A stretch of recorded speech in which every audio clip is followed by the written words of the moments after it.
நீங்கள் சாப்பிட்டுட்டு இருக்கக்கூடிய சுகர் மாத்திரையும் இன்சுலின் போட்டுட்டு இன்சுலின் ஊசியும் நிரந்தரமாக நடத்தணும்னா இந்த வீடியோ ஒரு நிமிஷம் பாருங்கள். ஓகேவா? ஒரே ஒரு கேள்வி தான்.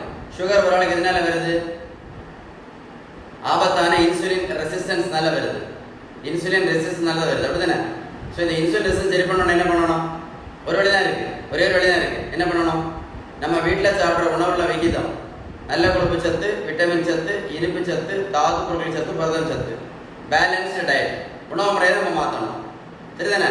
கரெக்ட் தானே? உணவு முறையை மாற்றணும், பேலன்ஸ் டயட் மாற்றணும். இதை நம்ம செய்யாமல் என்ன பண்ணிகிட்டு இருக்கோம்? நிறைய பேர் இந்த மாத்திரை இன்சுலின் போட்டு போட்டு போட்டு வாழ்க்கை நாசம் பண்ணிகிட்டு இருக்கோம். நீங்களே யோசிச்சு பாருங்களேன். உங்களுக்கு பேலன்ஸ்டு டயட், விகிதம் சரியான உணவு முறை பற்றி ஏதாவது உதவி தேவை இருந்தால் கண்டிப்பாக கால் பண்ணி பேசுங்க. இந்த முக்கியமான அவேர்னஸ் வீடியோ உங்கள் ஃப்ரெண்ட்ஸுக்கு ஷேர் பண்ணி கொடுங்க.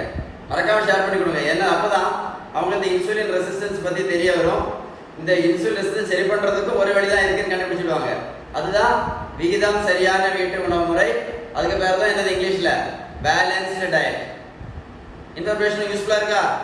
மறக்காமல் ஷேர் பண்ணுங்க. நிறைய பேர் இந்த மாத்திரையோடய வாழ்ந்துட்டு இருக்காங்க, நிறைய பேர் இந்த இன்சுலினோட வாழ்ந்துட்டு இருக்காங்க. மறக்காமல் ஷேர் பண்ணி கொடுங்க அவங்களுக்கு. ஓகேவா? ஷேர் பண்ணுங்க, நிறைய பேர் யூஸ்ஃபுல்லாக இருக்கும்.